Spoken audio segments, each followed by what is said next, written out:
সুপ্রসুধী সকলকে স্বাগত।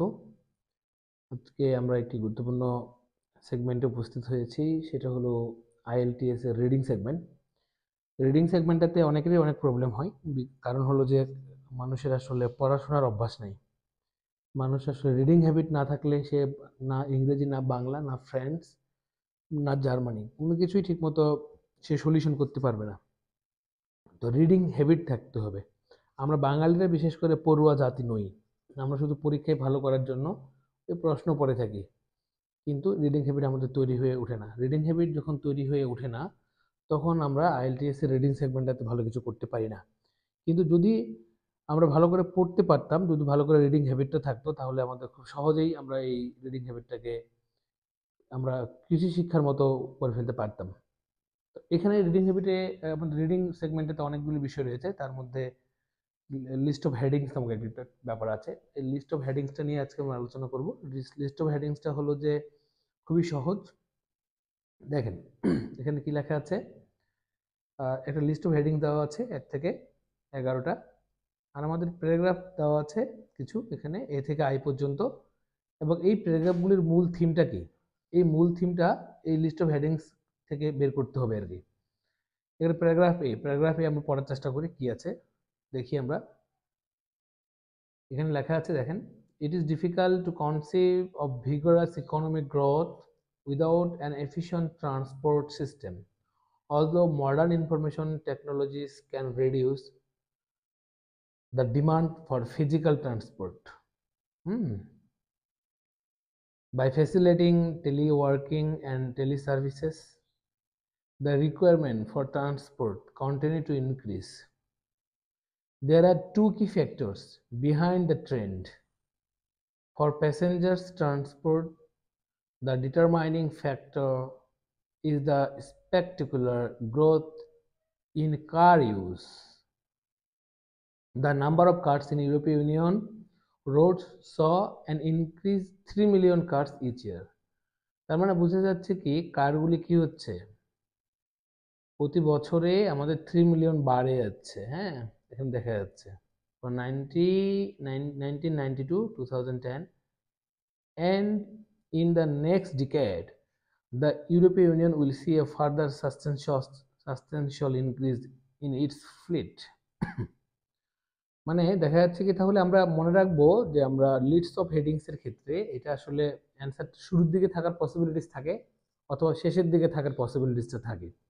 শুরুর দিকে কি বলছে, modern information technologies can reduce the demand for physical transport. হ্যাঁ, ফিজিক্যাল ট্রান্সপোর্ট এর কারণে মডার্ন যে টেকনোলজিগুলো আছে সেগুলো রিডিউস হতে পারে, এরকম একটা ব্যাপার। আর শেষের দিকে কি আছে, millions of cars increase per year, 3 millions. হ্যাঁ, অনেকগুলো কার কি হয়েছে। এখন আমরা চলে যাব কোথায়, লিস্ট অফ হেডিংসে। এখানে বলছি কি, ফ্রেশ ইম্পর্টেন্ট লং টার্ম গোল, এটা কি আছে? এটাকে এই প্যাসেজটা থেকে এটা বুঝিয়েছে? নিশ্চয়ই নয়। ফ্রেশ মানে সামথিং নিউ হতে পারে। হ্যাঁ, বলছে কি চার্জিং দ্য রোডস, চার্জিং মানে প্রাইস টাইজ আছে আর কি, এটা কি এখানে বোঝাচ্ছে? বোঝাচ্ছে না।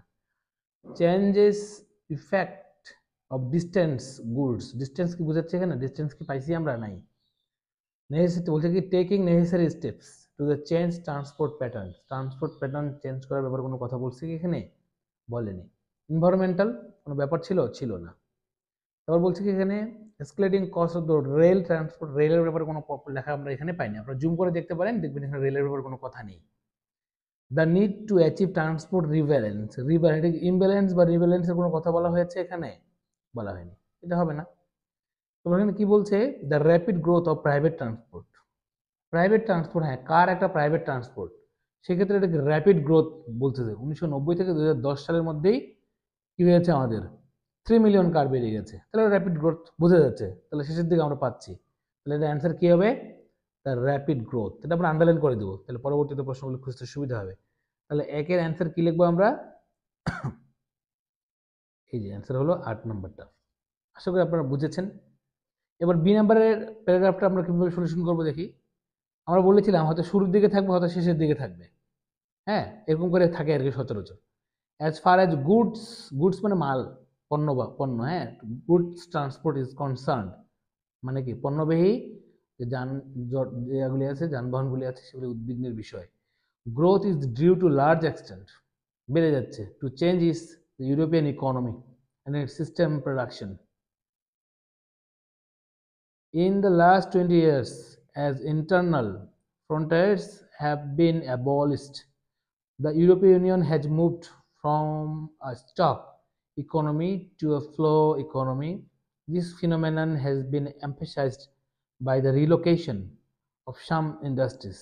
Relocation, particularly those are labor intensive, to reduce production cost, even though the production site is hundred or even thousands of kilometers away from.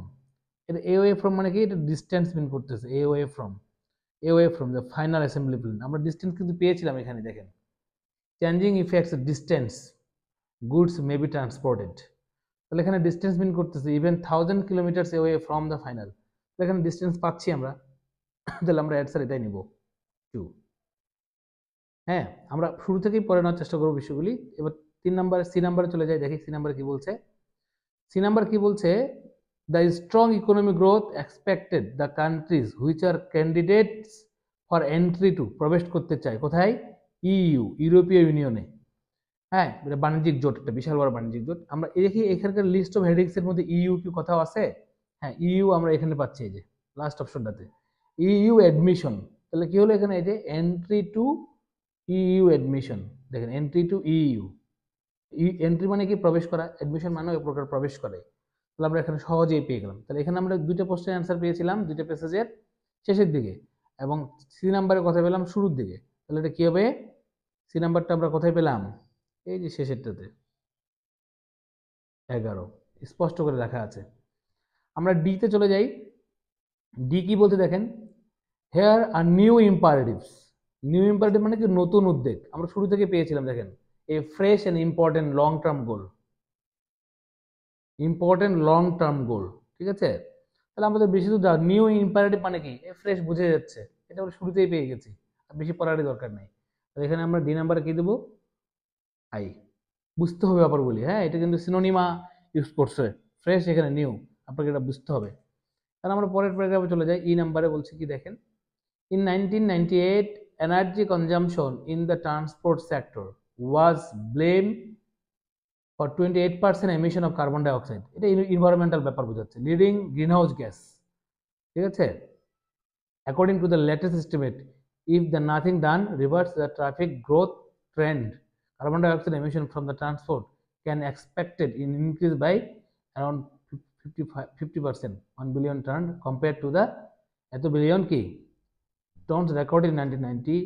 Once again, road transport is the main culprit since it alone accounts মানে দায়ী 84% carbon dioxide emission attributed to the transport. এটা কি এখানে কি লেখা আছে, ecological and technological challenge, এগুলো আমাদের বাস্তুসংস্থানের বা পরিবেশগত অনেকগুলি সমস্যা রয়েছে। তাহলে এই ট্রান্সপোর্টেশনগুলি দায়ী, ঠিক আছে, এই পরিবেশ নোংরার জন্য, হ্যাঁ, পরিবেশ কার্বন ডাইঅক্সাইডে দূষিত করার জন্য। তাহলে আমরা এখানে খুঁজে বের করার চেষ্টা করব। তাহলে এখানে ইনভায়রনমেন্টাল ব্যাপার এটা নাকি, তাহলে আমরা দেখি যে এখানে কি এ ফ্রেশ ট্রান্সপোর্ট লং টার্ম গোল, ইনভায়রনমেন্টাল ব্যাপার নেই। Charging improving the transport method, environmental ব্যাপার নেই। চেঞ্জ ইফেক্ট ডিস্টেন্স নাই। Taking all necessary steps change the transport patterns.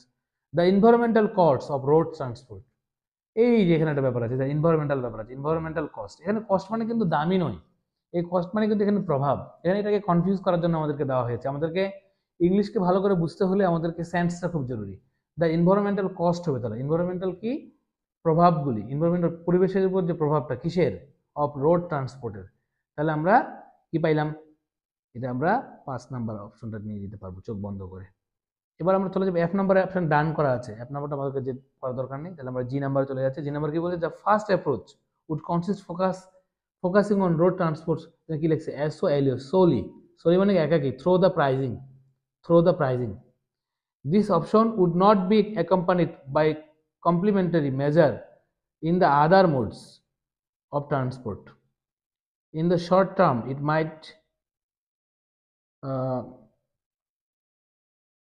লেখাটা বোঝা যাচ্ছে না, the growth road transport to the better loading ইত্যাদি বোঝাচ্ছে, হ্যাঁ বোঝাচ্ছে। তাহলে আমরা কি পেলাম, এই যে সোলি থ্রো প্রাইজিং, এখানে বোঝাচ্ছে আদার মোডস।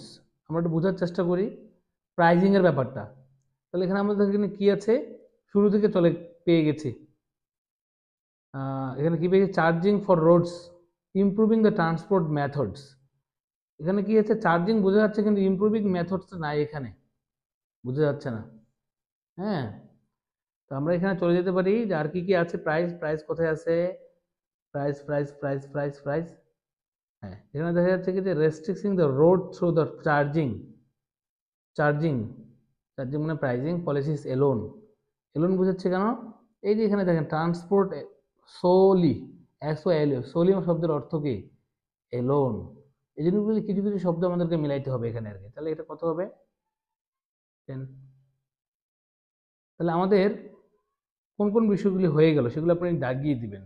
8 নাম্বার গেল, 2 নাম্বার চলে গেল, 11 নাম্বার গেল, 1 নাম্বার গেল, 5 নাম্বার চলে গেল এবং 10 নাম্বার চলে গেল। এবার হচ্ছে আমাদের S number paragraph. S number প্যারাগ্রাফটা কি বলছে দেখেন, দ্য সেকেন্ড অ্যাপ্রোচ অলসো এটা concentrates on the road transport pricing but accompanied by measure by increase efficiency of the other moods.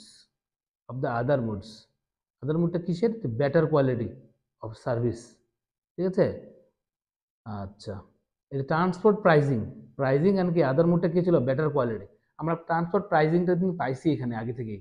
এখানে কি আছে, এই দেখেন ট্রান্সপোর্ট, এখানে কি আছে চার্জিং ফর রোডস, এখানে কি আছে improving the other transport methods, improving এখানে কি আদার মুডস লেখা আছে স্পষ্ট করে, আদার মুডস ফর বেটার কোয়ালিটি। যে বেটার কোয়ালিটি মানে হচ্ছে ইমপ্রুভিং, পাওয়া গেছে এখানে শুরুতেই। এই জিনিসটা আপনি শুরুতেই চিন্তা করতে হবে যে কি কি আছে। ব্রেকেট দিয়ে যদি কোনো ব্যাপার থাকে তাহলে এখানে পাওয়া যাচ্ছে, অর্থাৎ থাকে যেতে পারে অ্যান্সারটা এখানে। হ্যাঁ, এবার হচ্ছে last, the third approach which is not new, নতুন নয়। ঠিক আছে, তাহলে কি হবে এখানে, 3 নম্বরটা আমাদের হয়েছিল, 3 নম্বরটা আমরা দিই নাই, ও এটাই 3 নম্বর ছিল, 2 নম্বরটা তো হয়েছে। এখানে কি বোঝা যাচ্ছে লাস্টেরটা, the third approach which is not new comprises a series of measures ranging from the pricing, revitalizing alternative modes and transport, and targeting investment in the trans-European network. This integrated approach would allow the market shares the other modes to return there in 1998 levels. এটা অনেক আগের একটা লেভেলে ফিরে যেতে যাচ্ছে, and does make a shift of balance. It is far more ambitious than it looks. Bearing in mind, মনে রাখতে হবে, historical imbalance in favor of roads for last 50 years, but would achieve a marked break. ঠিক আছে, break করতে হবে, এটা ব্রেকের কথা বলছে এখানে, in the link between the road transport growth and economic growth. এর ভিতরে এই রোড ট্রান্সপোর্ট গ্রোথের ক্ষেত্রে এবং ইকোনমিক গ্রোথের ক্ষেত্রে একটা লিঙ্ক তৈরি করতে হবে। লিঙ্ক তৈরি করার আগে এই যে 50 বছর আগের যে ব্যাপারটা, এটাকে ব্রেক করতে হবে, ব্রেক করে নতুন কিছু তৈরি করতে হবে। হ্যাঁ, উইদাউট প্লেসিং রেস্ট্রিকশন, কোনো ধরনের বাধা থাকবে না, on mobility the people on goods. তার মানে কি বোঝাচ্ছে এখানে, আমরা তো অনেকগুলো বাকি আছে কি, যে taking all the step necessary to change the transport patterns. তাহলে এখানে কি যে লাস্ট 50 ইয়ার্সে যেটা ছিল এটাকে কি করতে চাচ্ছে তারা, এটাকে তারা ব্রেক করতে যাচ্ছে, যে ব্রেক করতে যাচ্ছে, যে ব্রেক করতে চাচ্ছে মানে কি, তাহলে চেঞ্জ করতে যাচ্ছে, লিঙ্কগুলি চেঞ্জ করতে যাচ্ছে। চেঞ্জ করবে কি, চেঞ্জ করে ট্রান্সপোর্ট মিডিয়া প্যাটার্নটা চেঞ্জ করবে। 50 ইয়ার্সে ট্রান্সপোর্ট যে প্যাটার্নটা ছিল ওটাকে তারা এখানে আসে ব্রেক করতে আছে। ব্রেক লেখাটা এখানে আছে, আপনি জুম করে দেখলে বুঝতে পারবেন। তো সেক্ষেত্রে এটার সঙ্গে যাচ্ছে আর কি, সেক্ষেত্রে আমরা অ্যান্সার 4 নিব। আশা করি আপনারা যারা এটা দেখছেন তারা তো নতুন কিছু জানছেনই, এবং আসলে এটা প্র্যাকটিসের বিকল্প নেই, ব্যাপক প্র্যাকটিস করতে হবে, ভোকেবে রিচ হতে হবে। আমরা নেক্সট ক্লাসে ফিল ইন দ্য গ্যাপটা কীভাবে করা যায় এটা দেখাবো। সকলকে ধন্যবাদ।